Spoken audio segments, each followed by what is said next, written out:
Hello there. This is Paul Wing, and I've come to tell you the story of Peter Churchmouse. Once upon a time, there was a very small mouse named Peter Churchmouse, who lived in a very big church that belonged to Parson Peas Porridge, who was a very kind-hearted man, even though he was a little bit pompous. Now, Parson Peas Porridge had a wonderful pipe organ and a very fine collection basket lined with red felt, and a lot of handsome hymn books, and a big, beautifully bound Bible that always lay right in the middle of the desk in his study. Peter Churchmouse thought these things were very nice, especially the pipe organ, because it sounded so nice when he ran up and down its keys. But Parson Peas Porridge had two things that Peter Churchmouse thought were not at all nice.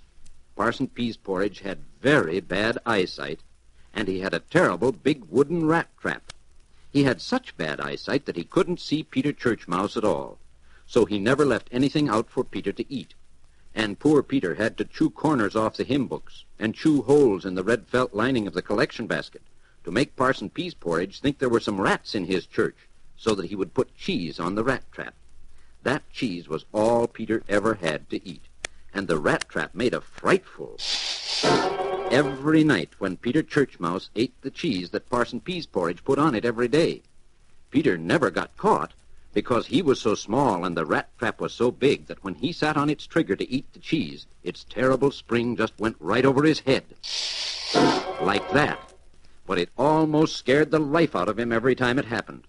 It was very hard on his nerves, and to soothe them, Peter would make a poem every night after he had eaten his cheese. One night when he had finished, he raised his eyebrows, the way he always did when he was going to make a poem, and then he jumped up onto the keys of Parson Peas Porridge's pipe organ, and this is the poem he sang. I dearly wish the cheese I ate were on a dish or on a plate that would not snap like the big rat trap, because I do not like it. Now, said Peter Churchmouse, I shall bite another big hole in the red felt lining of the collection basket, so that Parson Peas Porridge will put more cheese on the rat trap for tomorrow. Well, the next morning when Parson Peas Porridge came into the church, he looked at his best collection basket. I'll be twitched, he cried. These rats will be the ruination of me. How can I collect the collection with a hole in the collection basket? Why, the money will just fall right back into the congregation's pockets. I know what I'll do, he said. If my rat trap won't catch these rats, I'll get a cat. And now, quick, before he can do it, you put on the next record.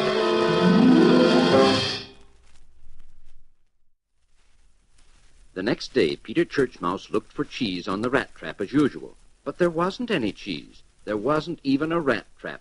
And just as Peter began to wonder what he was going to eat, he heard... Like a flash, Peter jumped behind the pipe organ just as Parson Peas Porridge came in, carrying a bowl of milk in one hand and a beautiful kitten in the other. Putting the kitten down beside the bowl of milk, Parson Peas Porridge said, Now those rats will see.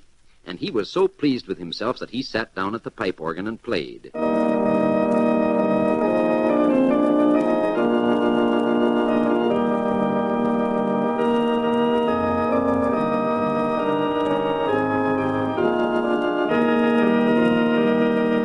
Then Parson Peas Porridge went into his study, where his beautifully bound Bible lay right in the middle of his desk. And Peter Churchmouse peeked out from behind the pipe organ at the kitten. Hello, he said. The kitten walked away from the bowl of milk and sat down and looked at Peter. I'm afraid of cats, said Peter. Are you a cat? And the kitten said, Who, me? No, I'm not a cat. I'm a kitten, and my name is Gabriel. Say, are you a rat? Who, me? Said Peter. No, I'm only a poor church mouse, and my name is Peter. Hiya, Peter, said Gabriel.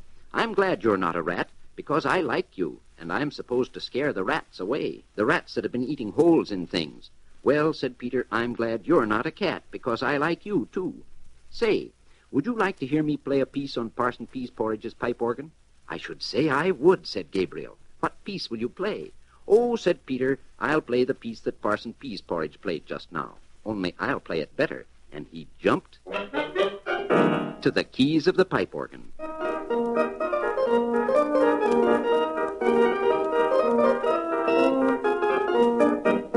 That was better, Gabriel said. Only it didn't have any bass notes in it the way it did when Parson Pease Porridge played it. That, said Peter, is because the bass note keys are way down there. And he pointed down to the bass keys near the floor. Parson Pease Porridge plays them with his feet, said Peter. In that case, Gabriel said, I'll play the bass notes with my feet. And she walked over to the foot of the pipe organ. Now then, she said, let's go.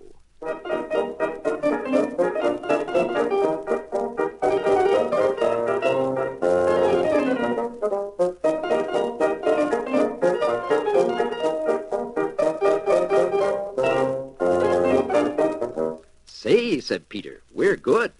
Yes, said Gabriel, we must play together often.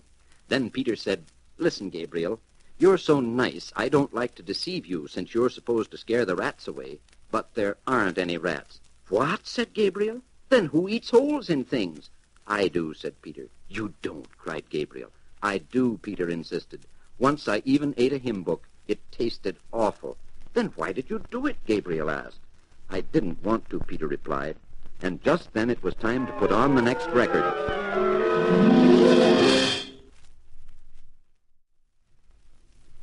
If you didn't want to do it, said Gabriel, why did you?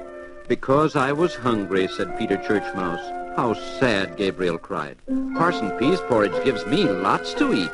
That, said Peter, is because you're a big kitten and he can see you, but he can't see me at all. Why, he thinks I'm rats. You said so yourself. You see, Gabriel, Peter said, all I ever got to eat was the cheese from the rat trap. And now that you're here, even that's gone. A rat trap, cried Gabriel. My, that sounds dangerous. Oh, said Peter, it was.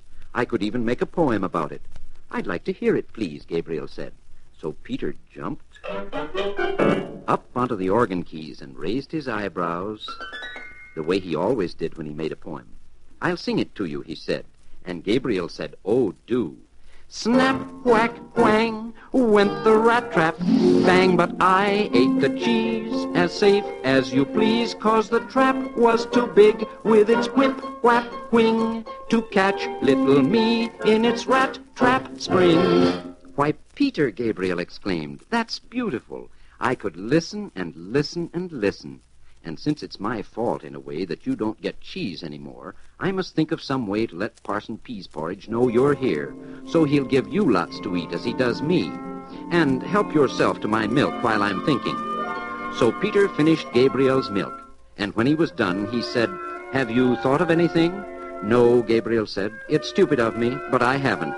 Well, I think I have, said Peter. I've heard Parson Pease Porridge say that little children who drink lots of milk will grow up into big children. So maybe if I drink lots of milk, I'll grow so big Parson Pease Porridge will be able to see me. Good idea, said Gabriel. So Peter drank and drank and drank Gabriel's milk every day. But all Parson Pease Porridge said was, I'll be twitched. I never knew a kitten to drink so much milk. He didn't notice Peter Churchmouse at all. It's no use, said Gabriel at last. You haven't grown a bit. Except, if you don't mind my saying so, your waist is nearly as round as the parson's ink bottle. We'll have to think of something else, she said. Let's play something, Peter suggested. I always think best when I'm playing Parson Pease Porridge's pipe organ. Good idea, said Gabriel. This time, let's improvise. Improvise? What's that? Peter asked. Why, said Gabriel, it means to make up the music while we're playing. All right, said Peter, and he jumped to the keyboard, and Gabriel ran to the foot pedals, and they started to play.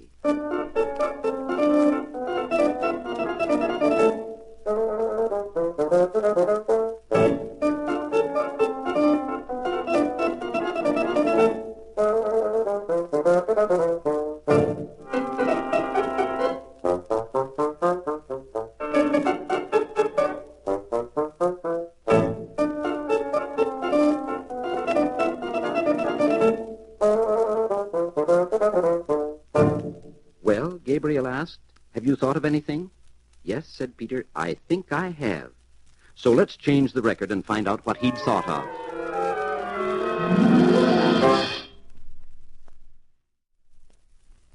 Now this was Peter Churchmouse's idea.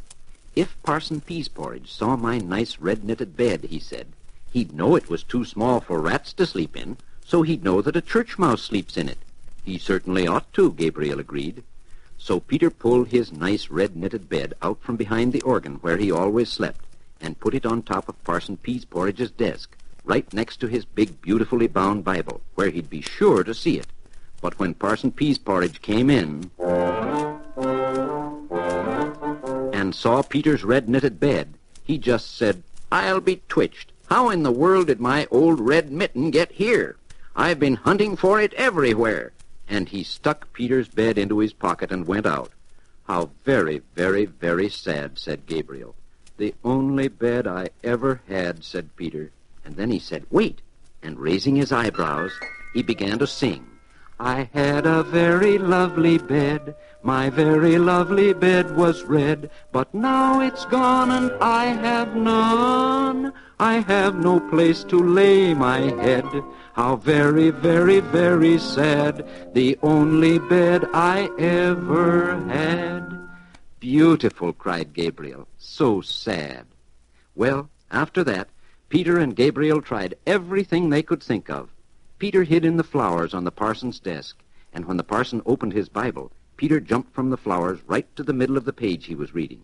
But Parson Peasporridge only said, "I'll be twitched. I see a gray spot before my eyes. I must have my spectacles changed." And he closed the Bible with such a bang that Peter barely had time to save himself from being squashed between the pages.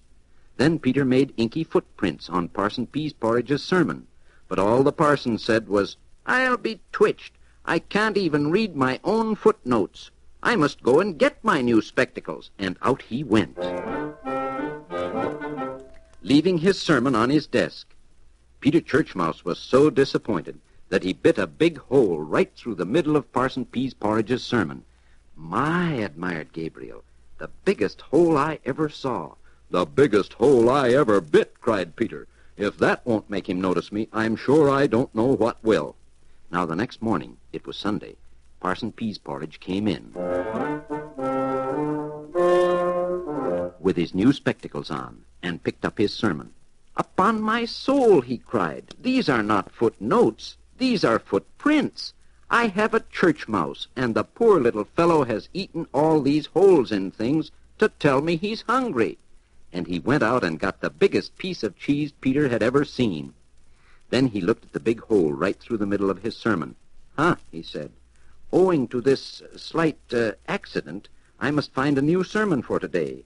So I shall speak about kindness to very little animals." Peter Churchmouse and Gabriel were so happy they jumped right to the keys of Parson Peasporridge's pipe organ.